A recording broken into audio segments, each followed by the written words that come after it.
Hey friends, welcome to the Raising Boys and Girls podcast. I'm Sissy Goff. And I'm David Thomas. And I'm Melissa Trevathan. And we're so glad you've joined us for this conversation. Let's dive in.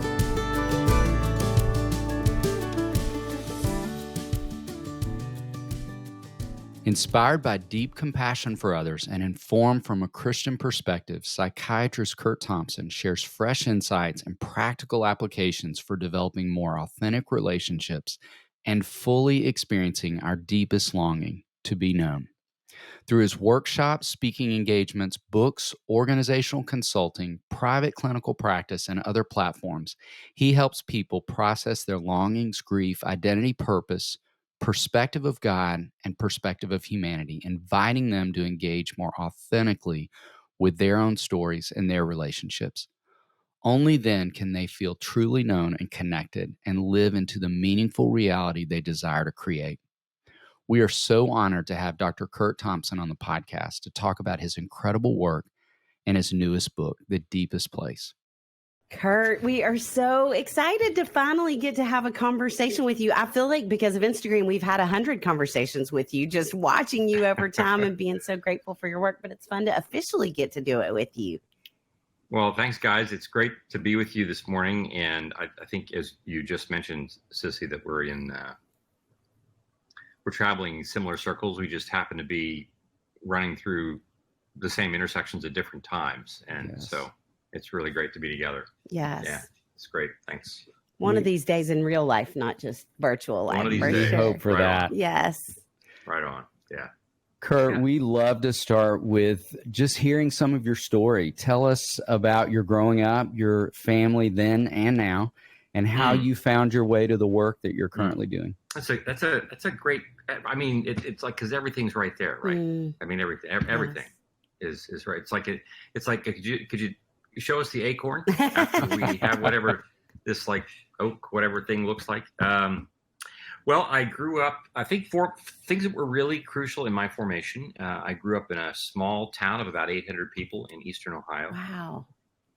I grew up in an evangelical Quaker community. That was really formational for me for a lot of reasons. I'm the youngest of four sons. My parents were in their mid-40s when I was born, and so in 1962, when you're mid-40s and you're pregnant, it creates a whole lot of chop in the water for all kinds of people around you, including the parents who were pregnant. So my brothers were 18, 16, and 11 when I was born. Wow. And that's a significant feature just in terms of how I have three brothers, but I pretty much grew up as an only kid in many respects. And there were all kinds of things about the dynamics of our family that were both wonderful. And as it turned out, like, as you get older and you wake up to the reality of the world, you discover, there's a lot of things here that are really pretty imperfect, good and imperfect. All three of my brothers have passed from cancer. Oh, I'm so sorry. So that was significant. My dad died when I was 17. At age 62, my mom died when I was in my 40s at age 86. I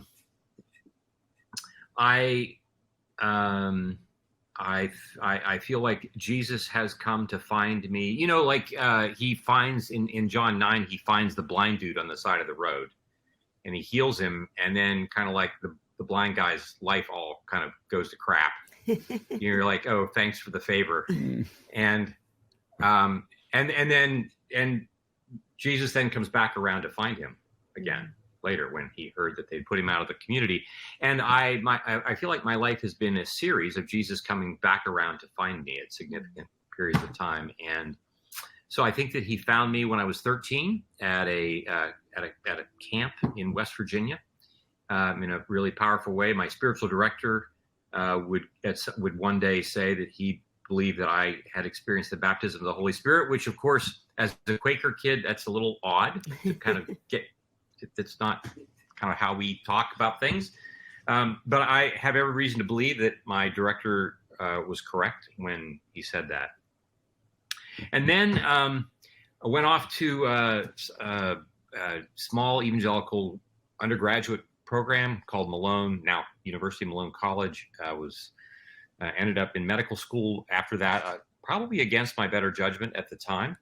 And that's a whole story in and of itself.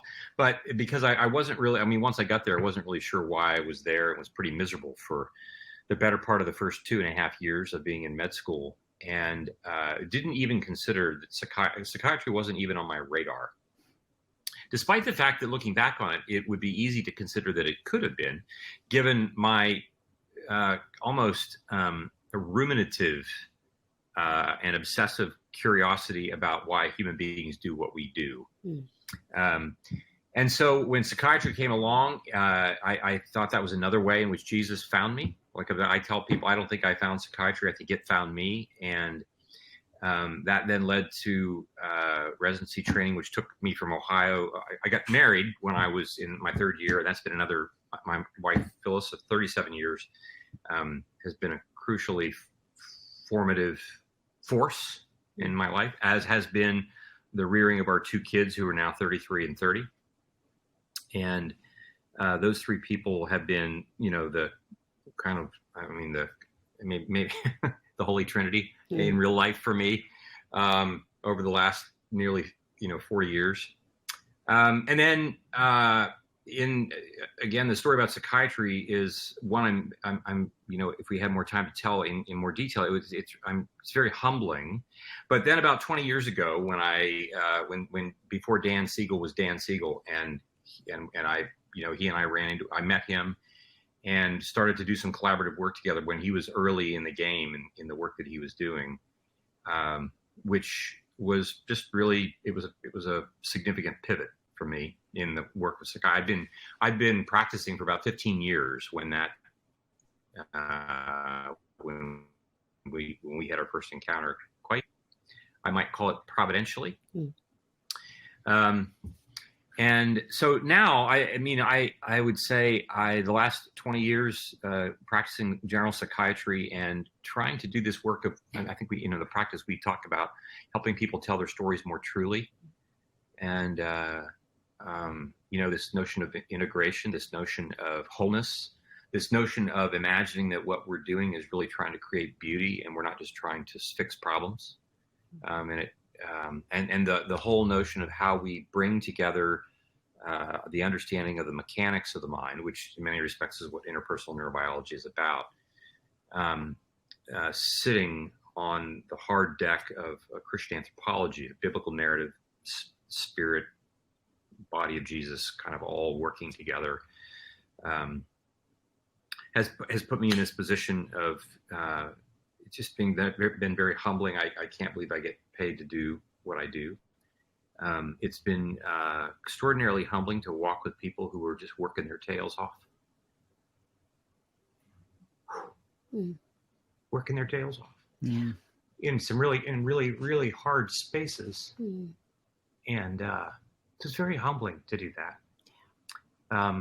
So I'm really grateful. I, never in a million years would I have predicted 5 years ago, let alone 10 or 15 years ago, that I would be here in this chair having a conversation with you guys this morning. And so it's all been really lovely. I will say this, that I have there's a great deal in life for which I have great joy, all at the same time recognizing that I'm a professional sinner. I'm like really good at it. I don't mess around with sin. And so for me to be where I am in many respects is because of the number of friendships that I have with people who have been willing to stay the course with me. And it's been a great grace. And I have this group of guys that I meet with every Tuesday morning early for prayer and confession. We've been meeting for over 25 years. Wow. And I say between them and my spiritual director, without these folks, I'm a dead man. And so anyway, that's kind of long-winded, but that's, yeah. So, wait. There's one more thing. Please. I would say I have the deep privilege of working with a world-class group of clinicians here at this practice. We're a small group of about 8 of us. I'm anything that whatever ends up in my head ends up outside of my skin in these offices.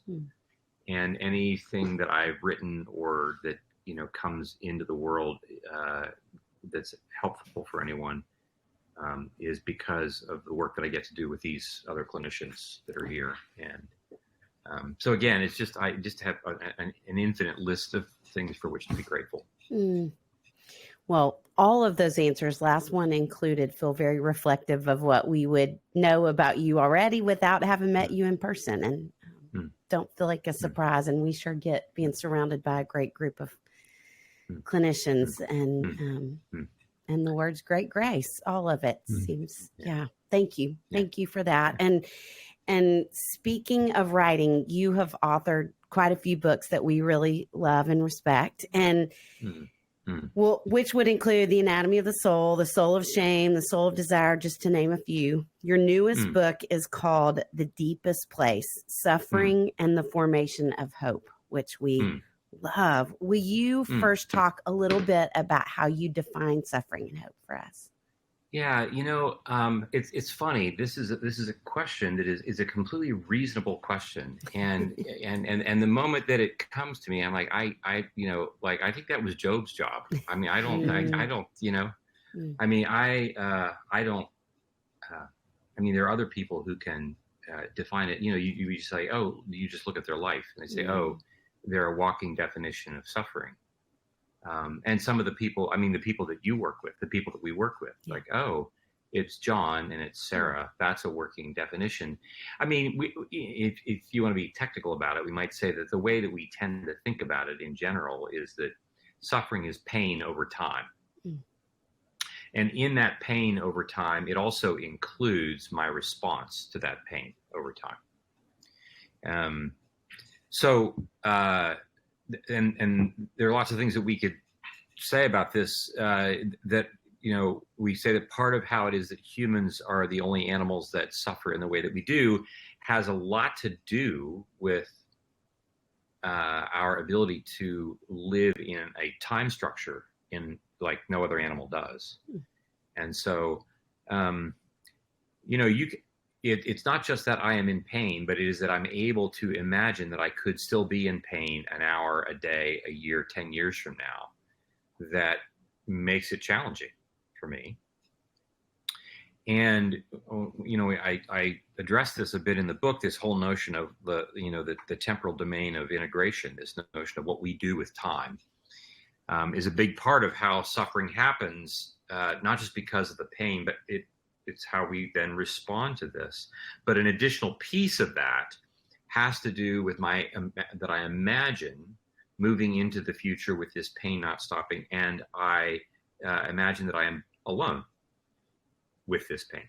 So another element of suffering, as I see it, when we talk about the mechanics of the mind, when we talk about interpersonal neurobiology and how humans actually do what they do, no small part of what suffering is about has to do with the story that I tell about the future with me and the pain that I carry, and whether or not I sense that I am completely alone with my pain, or is someone with me in that.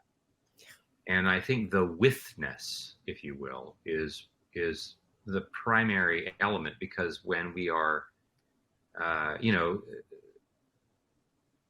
God and then Jesus says more than anything else that he does. He says, like, I'm with you.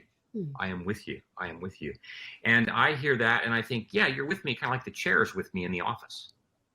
Like I happen to know that you happen to be around. But when God says this, I think God is also wanting a partner. He wants a partner who's willing to actually do the work of paying attention to God's presence. God's not just going to force his withness upon me. He's wanting real partners. He wants real adult, like professional human beings.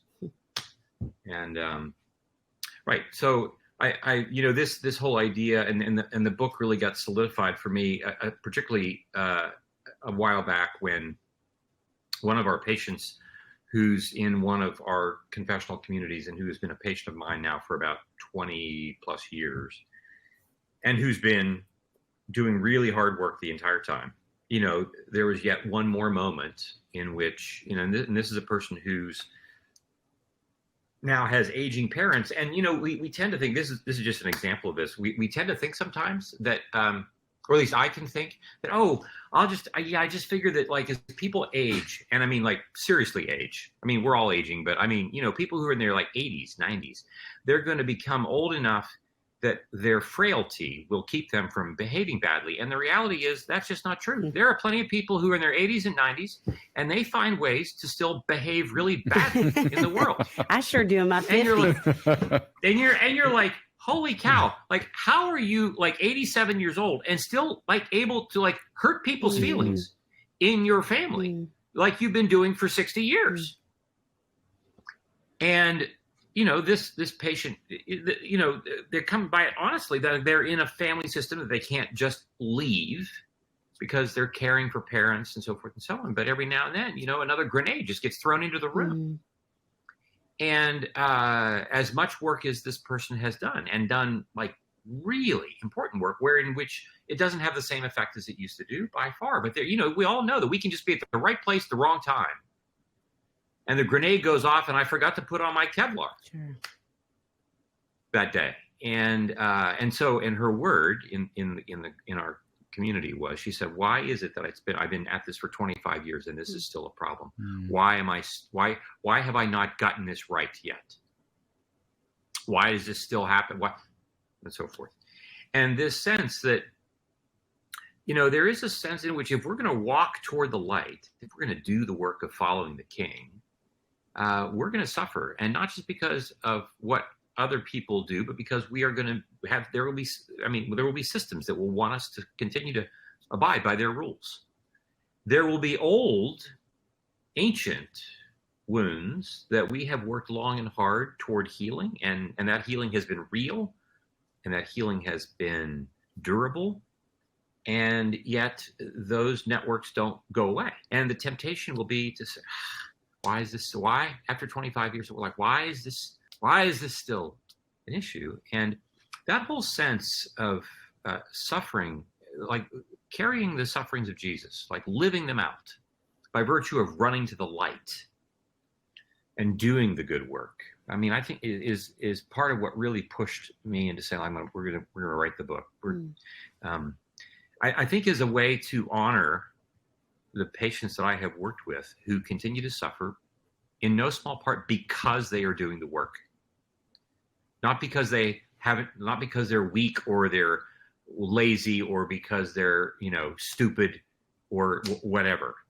But because, like, the Bible's very serious about this. The Hebrew writers were very serious. The New Testament writers were very serious about this.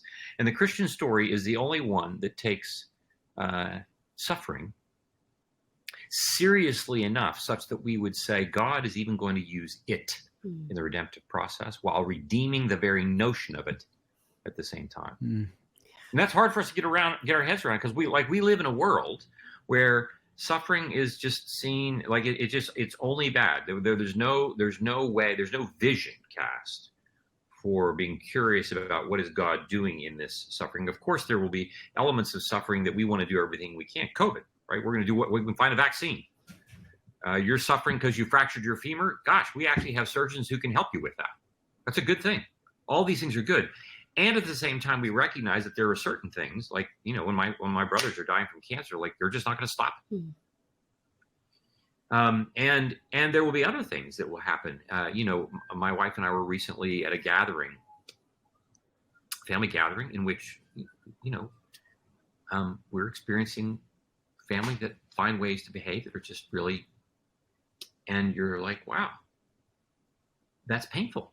There's no two ways about it. And what you want to do, you want to be a person of loving kindness. You want to be a person in the middle of behavior that has me wanting to do things that my Quaker grandmother would not be proud of. That's great. Yeah. Curt, along those lines, what advice would you give to someone who feels overwhelmed by their suffering and struggles to find hope? Well, it's as our friends at the Bible Project like to say, everything you need to know about human beings you can get by reading the first 6 pages of the Bible. Mm. Like it's got everything. Like you don't need to read. I mean, it tweaks things here and there, but like all the big things about what it means to be human is there. And one of the things that we read about is that evil is intent upon using isolation as a primary feature of, like, that's the context in which it really wants to do its work and does its work well. And so I think, most people who this gets to this question of isolation and how many of us genuinely wrestle. I mean, I have parts of me that suffer, and when they are suffering, I can guarantee you that the part of me that is suffering is in that space in no small part because I feel like I'm by myself with it. And this is where we would say to the person who feels overwhelmed, I would want to say, well, who are the people by whom you are being regularly, seen, soothed, safe, secure? Who are the people in whose presence you feel comfortable and confident talking about your experience repeatedly? All right, this will be something else. Like, well, I've already told you my story. You already know the facts. Or like, what good would it do for me to continue to tell you this? And so now that I've told you, I'm going to retreat into the privacy of my own mind, and I'm with my pain, and therein I lie. And therefore, the only way out I see is for my pain to be completely removed. Because I don't recognize that the very process of continuing to name my pain in the presence of others who faithfully say to me, we want to continue to hear about your pain as long as your pain's in the room. Like, we're not leaving. And, we wonder, like, why are there 150 Psalms? Like, couldn't they just do it like in 5? Okay, maybe 10. Right? Why are there so many Psalms of lament? Like, pick your top 3. No, there is this sense in which the Hebrews really believed that they served a God who could take it and who expected to continue to take it over and over. And, when you read the Bible, like God, it appears that in God's economy of transforming the world, he's taking a long time to do it. And it may be because there's so much work that he takes so seriously within and about us that needs to get done, which is why it takes so long. And he wants real partnerships. And so even when we are suffering, it's not to imagine that, God thinks that this is a good idea. Like, I'm really glad that you're suffering. But this notion that suffering is what it means to live in the real world, in the world that actually is, not some Disney World world where we can pretend it's not. And then when we do suffer, we think there's something wrong with the world because I'm suffering, or wrong with me.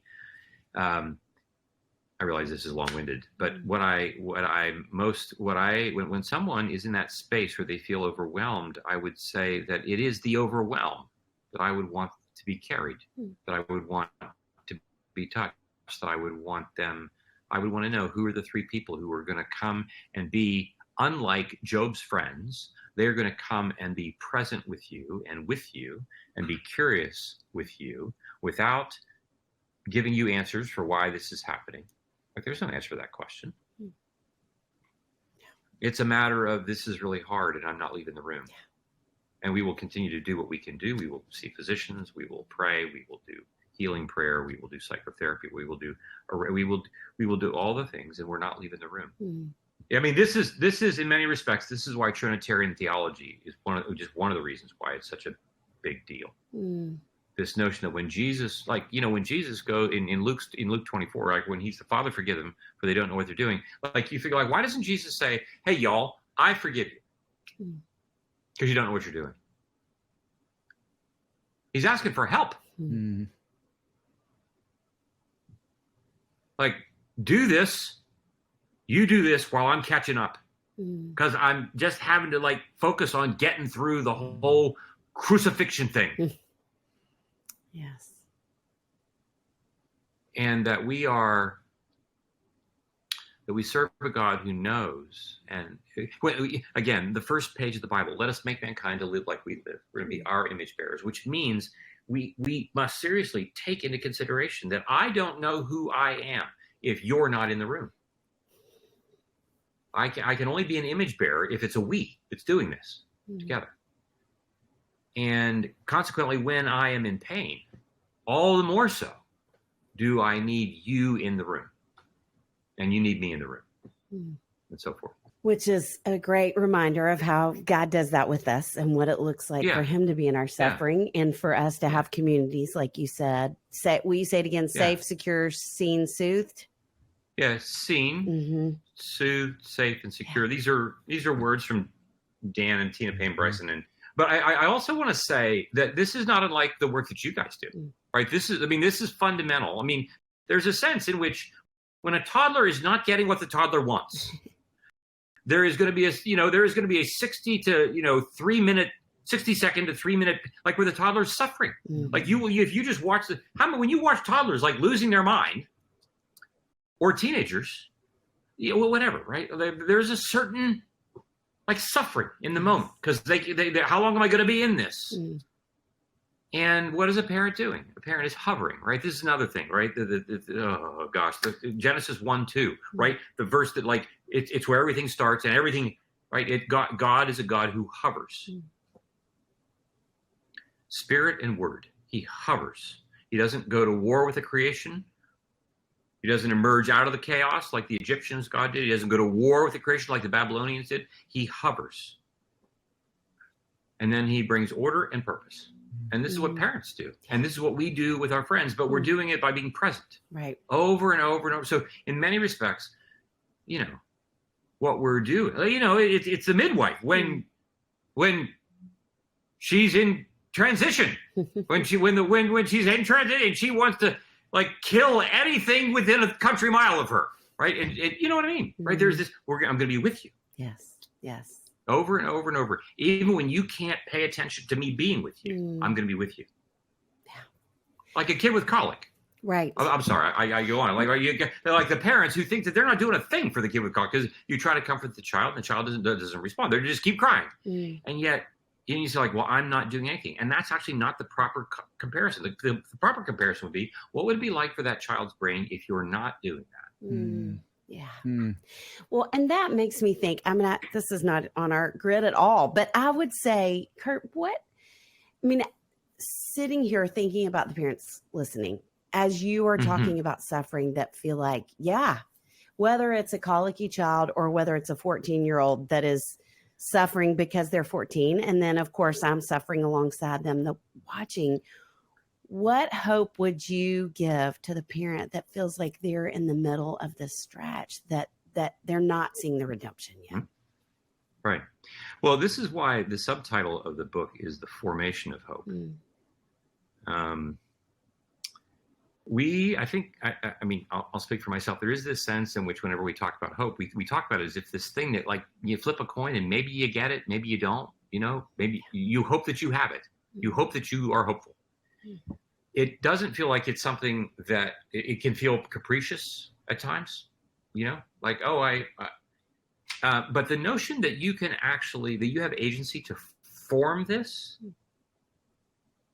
and that the way that it actually happens is right there in the third verse of Romans 5.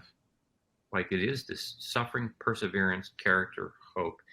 Because again, this gets back to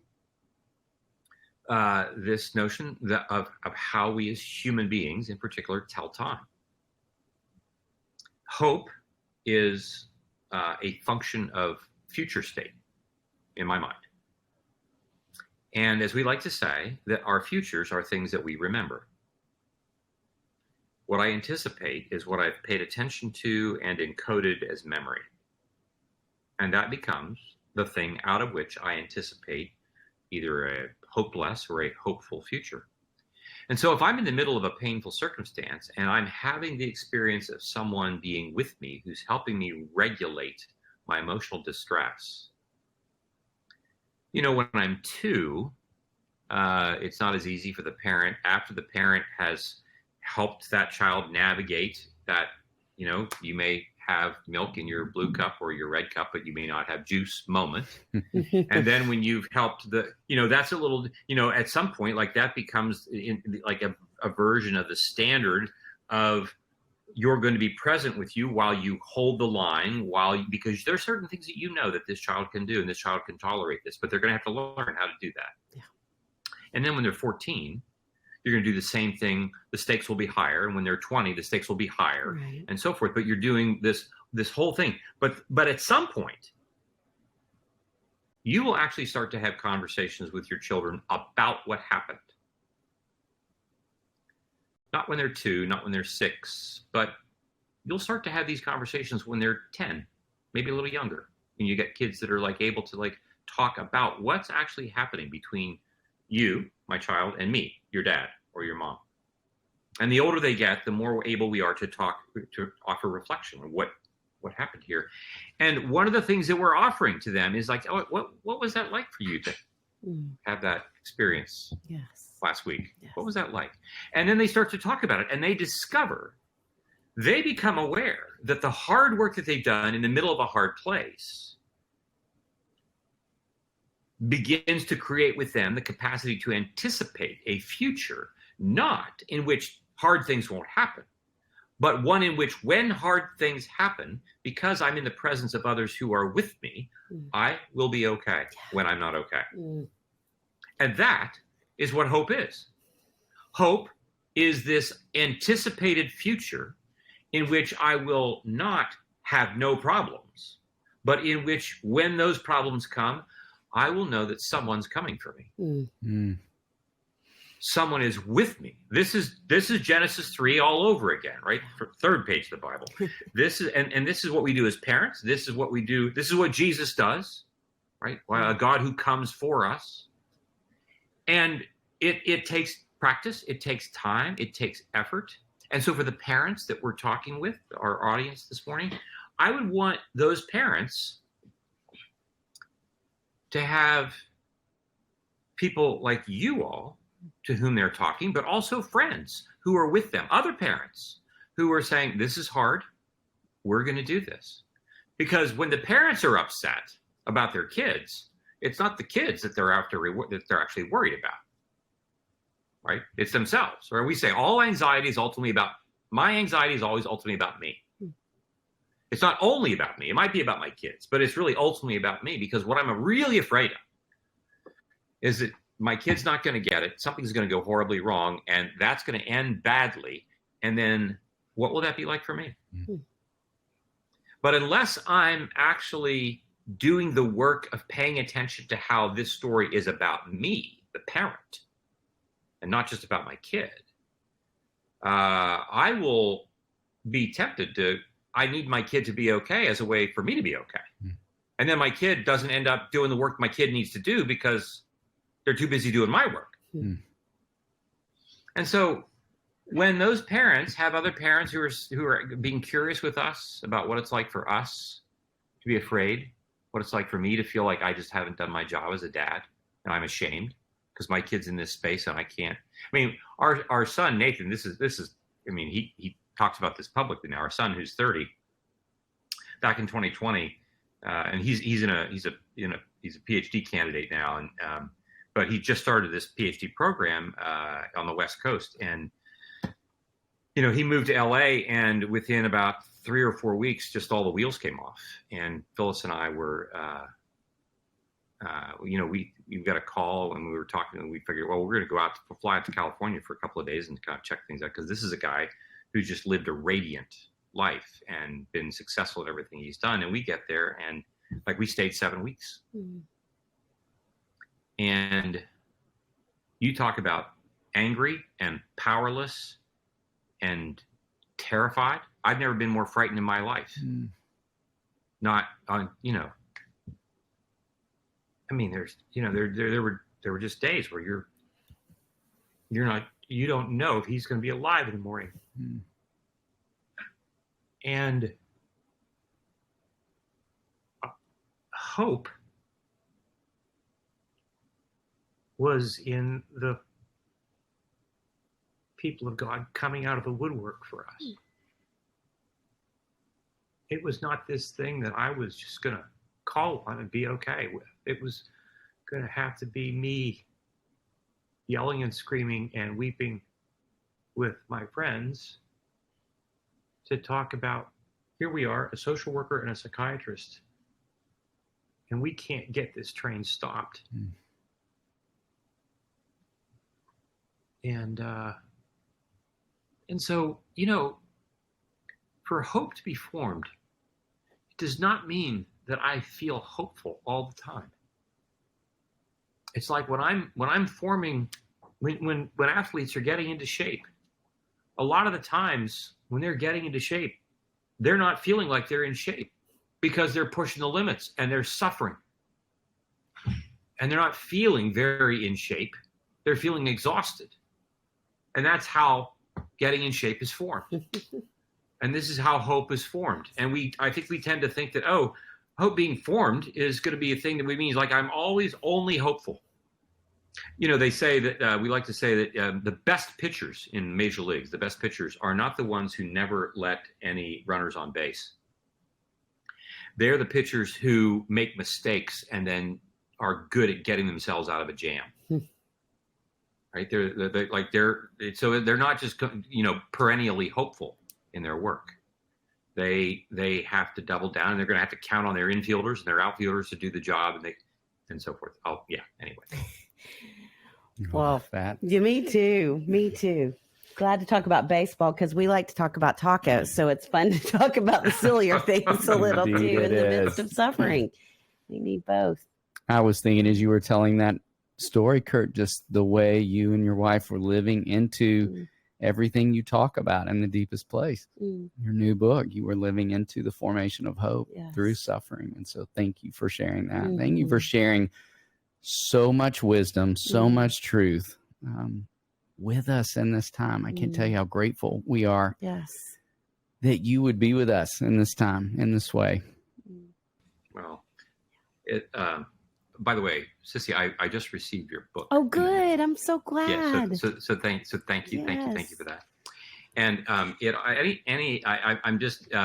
I smiled because I tell people routinely that to any degree that our children are reasonable citizens in the world, it's because of their mother, without question. And my wife Phyllis is a child development specialist and a social worker, and so I'm just so deeply grateful for both of your works with across the spectrum of child development and parenting, because I'm like, oh my gosh, I'm just so glad that my children had my wife as a mother, because they would be, I don't know what, dead or in jail if I'd been the one who was raising them. So I'm just so deeply grateful for the chance for us to be together, and grateful for your work, especially the whole notion that we've been doing this parenting thing for a little more than 10,000 years, and there's no manual, we all know that, and yet it's really helpful when people who have wisely trod that course offer that wisdom to people, and I'm just really grateful for what you both are doing in that regard. Right back at you. Yes. Thank you. Yeah. We are honored to have spent this time with you. We are. Did you love today's episode? If so, would you mind sharing it with a friend? Send a quick text or email with the link to the show. Join us next time for another episode where we'll bring you help and hope on your journey of raising boys and girls.